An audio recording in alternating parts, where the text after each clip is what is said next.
Programa Alex Ramos. Oferecimento.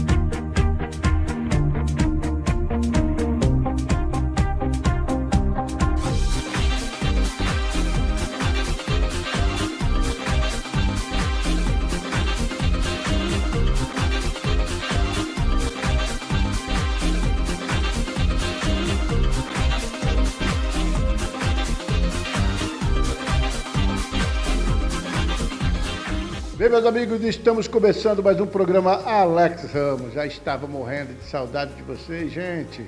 Eu fico muito feliz porque realmente as coisas começam a dar sinais de melhora aqui na nossa região. É verdade, né? A gente está trazendo aí hoje o De Cara com Alex, do presidente do CIDBR, Antônio Eduardo Toniello Filho. E ele fala, para falar sobre esses aumentos do etanol, quais são os benefícios que está trazendo para nossas indústrias. Então, quer dizer, com o aumento do etanol, melhora o preço e isso faz com que as usinas comecem a arrecadar. E agora começa a parte de manutenção. Então, a gente acredita que realmente nós vamos começar 2016, não, claro, né, gente? Vamos botar os pezinhos no chão, né? Mas pelo menos com a grande expectativa da pequena melhora que já vem dando já vai dar um resultado excelente para a nossa região. Olha, só quero também, né, lembrar vocês que nós acabamos de realizar o Personalidade de Destaque na cidade de Sertãozinho e agora nós estamos a pleno vapor, se preparando para o grande prêmio Visão Agro Brasil, que acontece dia 8 de dezembro no Espaço Golf, aqui em Ribeirão Preto. Então a gente está aí na expectativa, onde nós vamos estar reunindo e recebendo as maiores usinas do Brasil e também as melhores empresas fornecedoras de equipamentos para o setor sucroenergético. Então, para vocês terem uma novidade, né? Grande novidade, estão vindo empresas que estão vindo pela primeira vez, foi indicada pela primeira vez. E muitas das empresas que no passado dominavam o mercado não foram indicadas. Então, quer dizer, você vai ver até a situação econômica mexe muitas vezes na estrutura das empresas. E aí que a gente vê a parte de gestão, pessoal, como que faz a diferença quando a empresa ela tem um administrador com os pés no chão, mesmo nos momentos difíceis, consegue realmente ultrapassar esse momento e colocar sua empresa entre as melhores. Só para vocês terem uma ideia, né, a gente sempre lembra a passagem bíblica, né, de José, a história de José no Egito, quando o faraó, né, eu quero lembrar vocês, quando o faraó tem um sonho e ninguém consegue interpretar esse sonho, aí chama o José, o hebreu. José vai lá, ouve o sonho do faraó, e vai e fala assim, aguarde um momento que eu vou conversar com meu Deus e ele vai me dar a revelação e ele traz essa revelação. O faraó disse que tinha sonhado, estava saindo do rio Nilo, 7 vacas gordas e depois saía 7 vacas magras e comiam as gordas. Ele olhava do lado, ele via um pé de espiga de milho, tinha 7 espigas de milho farta, bonita, mas também tinha 7 espigas de milho mirrado e essa espiga mirrada comia a espiga gorda. Então ele disse o seguinte, faraó, nós vamos atravessar aqui no sonho do senhor, está dizendo o seguinte, vamos ter 7 anos de fartura e também nós vamos ter 7 anos de vacas magras. Então eu quero dizer ao senhor, você precisa aguardar na hora de faturar, na hora que está ganhando, na hora que a vaca está gorda, que está tudo bem, aí é hora de poupar. E a hora que vier 7 anos de vacas magras, o senhor tem capital para poder se manter, esperar até o próximo 7 anos de vaca gorda. Resultado, Egito se tornou naquela oportunidade a maior potência mundial da sua época. E essa história bíblica serve para nós como empresários, como empreendedores, uma lição, principalmente na área econômica. Quando o mercado está excelente, quando o mercado está bom, é hora de a gente começar a guardar, a gente procurar fazer a nossa poupança, para que a hora que vem momentos difíceis como esse que o mundo está atravessando, como o Brasil está atravessando, como a nossa região está atravessando, os empresários que fizeram a lição de casa, eles estão passando este momento, claro que eles estão sentindo sim mas estão passando com os pés no chão, sem muito sofrimento. E é isso que nós temos que aprender, porque agora, com certeza, esse momento difícil está chegando ao final. A gente tem esperança que vai vir agora 7 anos também de vida boa, de fartura, e esperamos que tenhamos aprendido a lição e começamos a guardar, entendeu? Fazer o nosso celeiro para que pudesse, na hora que vier os momentos difíceis, a gente conseguir passar ele tranquilo, como algumas empresas têm feito isso. Então, gente, o maior exemplo está aí. Por isso que eu falo para vocês, a maior pessoa que a gente tem que realmente tirar o chapéu para o grande gestor, para o grande administrador. E é isso que o Prêmio Visão Agro tem como objetivo. Homenagear e parabenizar as grandes empresas que têm excelente gestão, excelente administração. E a gente vai diretamente agora para o nosso programa de Cara com Alex, com o presidente do SEIDBR, Antônio Eduardo Toniello Filho. Bem, meus amigos, estamos começando mais um de Cara com Alex. Eu sei que vocês já estavam com saudade, porque faz tempo que a gente não trazia alguém aqui para bater aquele papo e que vai trazer muitas informações. Principalmente, ele tem estado em todas as mídias, no SBT, na Globo, na Rede TV, Record. O homem está sendo procurado por todo mundo por causa do setor sucroenergético. Estou falando de Antônio Eduardo Toniello Filho, presidente do SEIDBR. Tônio, se assim me permite chamá-lo, tudo bem? Tudo bem, Alex, obrigado mais uma vez aqui no seu programa. Acho que a primeira vez que foi no teu programa fui eu, foi isso, Alex? Foi sim. É o Marral que coordena o teu programa, muito bem, parabéns. Bom, Alex, estamos na luta, né? Não pode parar, né, presidente? Não pode, como você também. Você fez teu primeiro programa e eu estava lá. Entendeu? Já faz 4, essa brincadeira. 6. Marral, faz o quê? 6 anos. 6 anos. 6 anos, né? 6 anos. Né? Sem parar, hein? Sem parar. E eu quero também aproveitar, só para que vocês de casa saibam, né? Antônio Eduardo foi homenageado e reconhecido como um dos homens mais influentes da cidade de Sertãozinho. E eu queria passar para você, Antônio, esse certificado, né? Alex, obrigado. Reconhecendo a importância do senhor aqui para a nossa cidade e região, e esse troféu também que simboliza aí realmente a competência, a responsabilidade que o senhor tem, principalmente em representar uma das cidades conhecida como um dos maiores polos industriais do Brasil, do setor sucroenergético, que é o senhor. Parabéns, e está aqui, para nós é uma honra muito grande estar entregando esse prêmio para o senhor. Alex, obrigado. Parabéns para você e teu programa, tua coordenação, que isso é muito importante, esses eventos que você fez. Eu lembro que a primeira vez foi em 2000. 2000. Olha, lembro, memória, hein? Eu estava lá. Você estava eu estava lá. Você era mais novo, né? 15 anos atrás, né? Estava novinho, não tinha cabelo branco. Mas eu lembro, foi lá na associação. Foi na associação. Encheu, lotou, mais de 500 pessoas. Por aí, foi. E nós estava lá, até que a televisão estava lá filmando, lembra? Estava filmando, nós estávamos com a TV fazendo lá. Um link ao vivo. Fizemos não um lembra? link lá, cara. Tinha um link tá vendo? Ele lá. sabe tudo, gravou mesmo, né? Isso. Então, para nós foi uma honra muito grande, né? Você vê que 2000 começamos, nós já estamos aí com o prêmio, hoje não é mais só Sertãozinho, né? Você sabe que nós fazemos o Sudeste em Piracicaba, já há 7 anos em Piracicaba, e também fazemos o Brasileiro, já faz 15 anos, 13 anos em o Brasileiro. Vai ser agora, dia 8 de dezembro, estamos fazendo, onde a gente vai reunir as maiores personalidades do setor, né? Tanto a nível Brasil. Vai estar reunido as melhores usinas e empresas, fornecedores, e trazendo grandes novidades. E o senhor será um dos nossos homenageados lá. Já agora, que o senhor está recebendo prêmio de todo lado, né? Agora em Ribeirão, dia 8, né, Alex? É dia 8 de dezembro. Então, para nós é uma honra muito grande. Presidente, parabéns. Se assim o senhor permite nos chamá-lo, presidente, é o seguinte, quais são as novidades? Porque a gente sabe que o setor vem passando por momentos muito difíceis, mas parece que já está tendo uma luzinha no túnel. E a gente vê que a mídia toda está atrás do senhor. A gente vê Jornal Nacional, está lá o senhor falando. Assiste o Jornal Hoje, o senhor falando. Jornal da Record, o senhor está falando. O que o senhor tem falado aí de tão importante que a mídia está em cima do senhor aí? Alex, essa entrevista foi por causa dos aumentos que teve, né? A superação de preço do açúcar, do etanol, né? Isso pegou praticamente todos de surpresa, né, até a gente não esperava também esse aumento, porque o etanol, né, é difícil a gente ir na televisão explicar, por que ele subiu de repente? Né?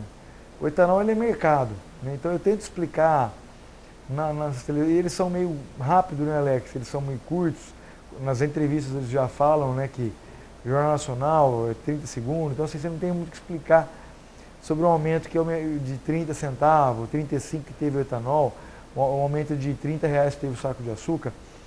Só que assim, a explicação é mercado, né? O etanol é mercado, o açúcar é mercado, não é a usina, não é o produtor de cana e o produtor e a usina que faz o preço final para o consumidor. Não é a gente que faz. É claro que eles colocam a culpa na usina, mas não é só a gente. Nós fazemos parte, nós temos culpa. Nós temos culpa também, a gente também subiu. Só que é toda a cadeia, que às vezes a gente sobe 5 centavos ou 6 e lá na ponta subiu 12, 13. Mas tem toda a cadeia, é o produtor de cana, é a usina, é a distribuição e o posto de combustível. Você sabe que hoje, vamos falar hoje, está 2,45 em Sertãozinho, em Ribeirão está 2,70. Por que lá está 30 centavos mais que aqui? Por que em Ribeirão Preto é onde o etanol mais caro que tem na região de Ribeirão? O pessoal fala muito de frete, mas o frete de Sertãozinho, que é o maior produtor, que explica isso daí? Não é frete, isso aí dependendo quanto ele pagou de um preço do posto, quanto ele recebeu da distribuidora, ou posto, concorrência, isso depende muito. Você tem ideia, Ribeirão, que eu estava completando, é o etanol mais caro do estado de São Paulo. Por quê? Né? Ué, só para você ter uma ideia, presidente, eu estive agora em Minas Gerais, né, desses feriados, eu estive em Minas Gerais, lá mais precisamente em Monte Verde, eu encontrei o combustível, o álcool, a R$ 2,99 e a gasolina a R$ 3,99. Quer dizer, e mais caro do que aqui. Viu? E outra coisa que pesa muito no etanol é a carga tributária, né, Alex? A carga tributária, o ICMS, ele é diferente, porque o pessoal pergunta, por que num lugar está tanto, outro lugar depende muito o ICMS. São Paulo é um ICMS, Minas é outro ICMS. Nenhum estado tem o mesmo ICMS do outro. Então ele tem variação. Da gasolina é 1, que nem São Paulo é 12 o ICMS do álcool. Minas é 14, Paraná é 18. Tem estados que nem o Amapá, Acre é 27, 29. Tem estados de 30 de ICMS. Nossa. Então essa diferenciação é muito grande. Agora no Pernambuco baixou para 22, no estado de Pernambuco que era 24. Então assim, a carga tributária também, ela pesa no preço final do etanol. Judia muito, né? A gente tentou, nós pelo setor, junto com as entidades que defendem o setor, SEISE, Única, Orplana, Fórum, enfim, todas as entidades que defendem o setor, através da Câmara Setorial do Açúcar e do Álcool, que o SEISE faz parte hoje, que lá tem mais de 30 entidades fazendo parte, certo, que defende o setor, lá nós levamos isso para os estados fazer uma unificação no valor do ICMS do etanol.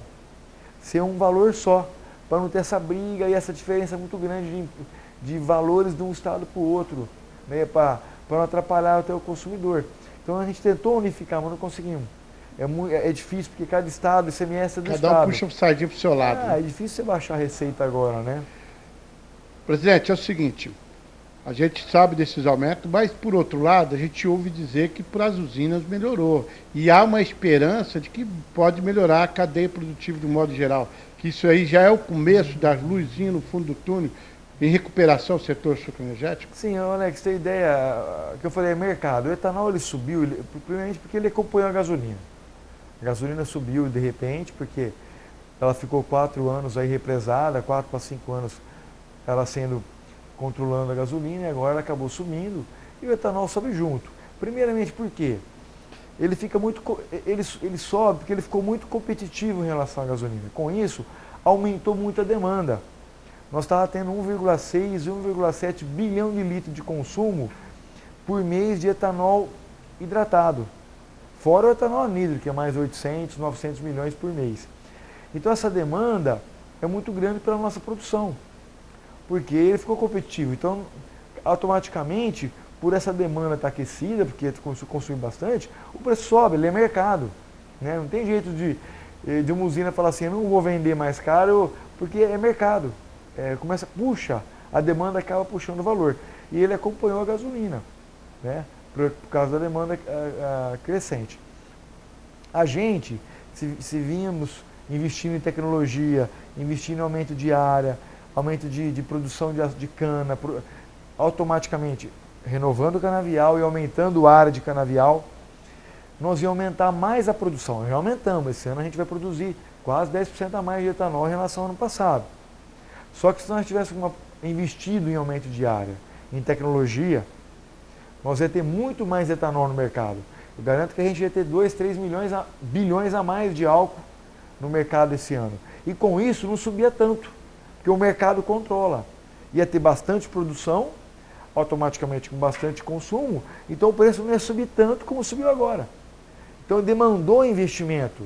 Nós ficamos 5 anos parados sem investir em renovação, em área, em novos equipamentos com tecnologia para você diminuir o seu custo de produção, porque quando você aumenta, você fala em renovação de canavial, Alex, que a média é 18% da renovação do seu canavial, você põe variedades mais novas, mais sadias, mais para aquela área, para aquele clima. Então você tem uma produtividade maior. Com isso, o teu custo cai. O custo do etanol é produtividade. Ele tem produtividade na lavoura e do açúcar, o custo cai. O custo caindo, você consegue vender mais barato. Então isso faltou investimento para nós aumentar a nossa área e para estar vendendo mais barato. A gente não quer hoje, o que aconteceu com o preço? Subir. É claro que é bom, mas não de repente, não desse jeito. Tinha que ser um negócio mais controlado. Mas por que subiu? Eu falei, mercado. Faltou produção, faltou crescimento, faltou investimento, porque o setor está em dificuldade. Então a gasolina acabou puxando o etanol. E o açúcar igual. Exato. O açúcar, nós produzimos mais etanol, né? Que essas produção a mais de etanol nos últimos 2, 3 anos, nós deixamos de produzir 5 milhões de toneladas de açúcar. Deixamos de exportar. Porque faz diferença, hein? Porque o Brasil exporta 2/3 da produção. Só que não é o Brasil só que controla. Ó. O Brasil exporta praticamente, ele exporta 20 milhões de toneladas de açúcar por ano. O consumo mundial é 180 milhões de toneladas. Muito, né? O Brasil, ele é claro que ele mexe na balança do mundial. Ele tem seu valor ali. Muito grande. Só que não é só ele. Então, assim, a gente quebrou em 5 milhões nos últimos 3 anos, que virou para etanol. A Tailândia tem o problema de clima agora, vai dar uma quebra, porque a Tailândia é o terceiro maior produtor de açúcar do mundo e o segundo maior exportador. Quem que é o primeiro? O quê? O primeiro exportador de açúcar. O primeiro exportador é o Brasil. Brasil. Segundo a Tailândia. O Brasil é o primeiro produtor, é o maior produtor e o maior exportador de açúcar do mundo. Aí depois vem a Tailândia, é o terceiro maior produtor de açúcar e o segundo maior exportador. A Tailândia produz 12 milhões de toneladas de açúcar, consome 3 e exporta 9. Aí depois vem a Índia é o segundo maior produtor de açúcar e o segundo e não exporta nada. Fica tudo lá. E o maior consumidor de açúcar do mundo. Consome tudo. A Índia. E a Cuba? E Cuba, onde que entra aí? A Cuba produz pouco, 500, 600 mil toneladas. Não dá nem 1 milhão de toneladas de açúcar. É muito baixo. A União Europeia, então, Alex, a União Europeia também que esses preços baixos de açúcar nos últimos anos, porque o Brasil foi o único que conseguiu colocar açúcar barato lá nos últimos 5 anos e deu uma quebrada no mercado internacional. Então a União Europeia deixou de plantar também beterraba, que ela faz açúcar de beterraba, e ela também quebrou 5 milhões da produção de açúcar dela nos últimos anos, porque estava inviável produzir açúcar. Certo. Porque o custo dela é o dobro do nosso para produzir açúcar. Verdade, o nosso custo é mais barato que tem. Então não foi só o Brasil que teve essa balançada. Então, todas essas circunstâncias, o mercado internacional começou a reagir ao açúcar, porque já está dando déficit já de açúcar. Uns falam 4 milhões de toneladas, uns falam 5, uns falam 6, no próximo ano mais. Apesar que nós tivemos superávit nos últimos 5 safras de açúcar. O etanol, nós chegamos agora em etanol, nós chegamos a ter esse preço, o último preço foi em 2011. Em 2011 nós chegamos a ter um preço desse. Aí depois de 2012, 13, 14 e até agora meados de 15 o preço ele retraiu. Tanto é que até agosto de 2015 a gente estava vendendo etanol 5% mais barato que em agosto de 2014 se tirar a inflação. Né? E o açúcar, nós chegamos a ter esse preço também em 2011. Chegamos a ter esse preço de açúcar. Então assim, não é, nós chegamos a ter esse preço há 5 anos atrás, Alex. Chegamos agora ao patamar de 5 anos atrás. Né? Então nós tivemos esse preço, e isso é tudo como eu disse, é mercado. Quem faz o preço do açúcar é o mercado internacional, que comanda, porque se o mercado interno estiver mais barato, o pessoal vai exportar, então quem controla é o mercado internacional. E o etanol é mercado, é a gasolina que controla também o preço do etanol, em 70%, 71%, que é a margem. Só que nós temos a vantagem do etanol, que o etanol ele gera 12 empregos mais que 1 litro de gasolina. Isso é verdade. Então, assim, cada 1 litro de gasolina, cada 1 litro de etanol usado é 12 empregos a mais em relação à gasolina. 1 litro de etanol usado é 2,2 kg de gás carbônico que deixa de jogar para a atmosfera. Exatamente. Então, 1 litro de etanol economiza 2,2 kg de gás carbônico, que atrapalha o efeito estufa, que está acontecendo todo esse clima que a gente está vendo. O efeito estufa é esse clima doido que a gente está tendo. É, realmente está complicado. Então, fora você acerta o clima, Alex, você melhora a qualidade, que hoje estou muito preocupado em clima, porque o clima ele vai aumentar a produção, ele vai aumentar o custo de produção dos alimentos, que o clima afeta diretamente a produção de alimento cai, ao caindo o custo sobe, vai carecer para a gente, então assim, falta água, então tudo isso envolve o etanol, a gente tem que pensar bem nisso. Quando a gente faz lá a conta 70% até 72%, tem carros que foi comprovado, aqui no 6 a gente falou isso, tem carros que até 78% em relação ao preço da gasolina, isso depende de carro para carro, marca para marca, ano para ano, né, do motor do carro e tudo. Chega a 78% em relação ao preço da gasolina. Tem que ver também essa parte ambiental, Alex, é muito importante. É verdade, e a frota flex tem aumentado cada ano, né? Então você ajudando o meio ambiente, você ajuda a nós todos, a alimentação, enfim.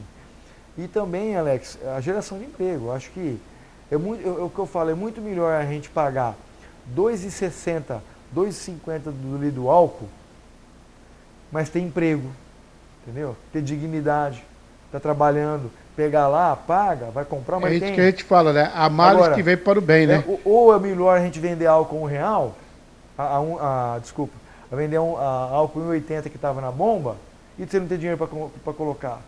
Exatamente, é que ter eu esse desemprego que está tendo, ter esse monte de indústria fechando, esse monte de sertãozinho era para ter hoje, se a gente vinha no nosso crescimento como era para... Como estava caminhando, né? Era para nós ter 15 mil empregos a mais, só em sertãozinho. E agora, quanto tempo você acha que a gente vai levar para recuperar isso? Alex, é difícil a gente... Eu tinha mais uma estimativa pela experiência que o senhor tem. O mais importante foi essa... Porque o senhor falou que nós já tivemos 5 anos de atraso, porque o preço que está hoje era o preço de 5 anos atrás. Alex, para a gente firmar isso, você tem que ter uma estabilidade do preço. Que um exemplo, o preço de açúcar, o açúcar é diferente do álcool. O álcool você vende na hora. Né? Então o preço subiu, você já vende, tal, aquela coisa. É automático. O açúcar é mercado internacional, a maior parte, você tem que vender, que nem estamos vendendo agora a safra do ano que vem. Muitas usinas já venderam 40% da safra do ano que vem está vendida. Por quê? Porque isso aí é exportação, você depende de porto, você depende de navio, de frete, se é de carro, se é de caminhão, se é de trem. Então isso é tudo demorado. Então você tem que já vender a tua produção. E como que você vende isso? Tem que trabalhar com uma média de preço. O preço do açúcar subiu faz um mês. Né? Faz um mês que ele subiu. Então você não consegue fazer esse planejamento. Você tem que vir com uma média de preço de açúcar alto para você começar trabalhando e vendendo. Né? Todo o açúcar dessa safra, praticamente, já foi vendido a preço barato. Já está comprometido. Então. Esse preço ajudou para você vender lá para frente. Então teve muito açúcar para vender em abril, maio. Pegou esses preços altos, você pega esse preço para vender por ano que vem. Aí você larga o dólar em aberto, você trava o dólar, isso aí depende de cada vendedor. Então tem que ter uma média. Então para a gente falar que vai melhorar, é claro que isso já estimulou o ânimo. A gente já está com uma esperança de 2016 logo no começo. O pessoal está mais animado. Então assim, agora para você ter essa esperança de voltar mesmo forte, tem que trabalhar numa média, né? Tem que manter, porque ele subiu muito rápido, pode também cair. Porque, como eu disse, o etanol é mercado, o açúcar é mercado. Pode subir como subiu agora, e também pode chegar em janeiro, fevereiro e cair. Do jeito que subiu, ele cai. Então, a gente tem que trabalhar com uma média. Agora, Se continuar com esses preços como está, eu acho que a entre-safra vai ser melhor, Alex. Não vai ter grandes negócios, grandes compras de equipamentos, porque não dá mais tempo. Agora, uma reforma mais digna, o pessoal vai reformar a usina, porque muita gente deixou, vamos reformar só o essencial. Então vai ter uma reforma mais certa. Eu já acredito que já começa a ter, pro ano que vem, começa a ter pedido para 2017 de equipamento. Né? Sim, mas a entre-safra já começa a ter um serviço melhor. Você reforma a usina melhor. E outra coisa, melhor ainda, Alex, nós aqui da indústria de base, vamos ter mais confiança de recebimento. Exato. Porque o maior problema das indústrias aqui de Sertãozinho, principalmente... É receber, né? Entregar e receber. Não é que ele não tinha serviço, até tinha. O problema era... O problema era vender. O pessoal tinha medo de vender. Então metade do serviço que aparecia era vendido. Porque o medo era dos dois lados, né? Porque a usina que também está paga em dia, ela estava preocupada em contratar uma empresa e essa empresa está até o pescoço do lado do banco e ela investia. Também, aconteceu dos dois lados. Ou o cara vinha, vou te pagar em 10 vezes, em 12, o cara não faz, porque ele tem que produzir em um mês. A indústria aqui, 2 meses. Paga a hora extra, paga tudo, para receber em 12, em 10. Então assim, eu acho que isso vai melhorar muito, já que essa reativada. E o ânimo, né, Alex? A gente tem que ter ânimo. Esses preços dão uma animada em todo o setor. E o que eu quero e que eu sinto que vai acontecer é que as usinas vão reformar, vão comprar agora com esses preços. É claro que muitas vão tentar sanear o alto endividamento, mas automaticamente ele tem que investir em novos equipamentos para ter produtividade, para baixar o custo, para melhorar a sua rentabilidade. Então, presidente, nós vamos marcar uma próxima entrevista para o senhor fazer a análise do mandato frente ao SEIS, né? E torcer para que o novo presidente aí faça um belíssimo trabalho. Obrigado pela presença e a gente fica muito feliz porque o senhor trouxe muita informação que eu tenho certeza que nossos telespectadores aqui adoraram, porque o senhor sinalizou uma luzinha no fundo do túnel, achando que 2016 vamos começar um pouquinho melhor do que nós começamos em 2015. Gente, por aqui vou finalizando mais um programa Alex Ramos e prometendo voltar na próxima semana, se Deus quiser.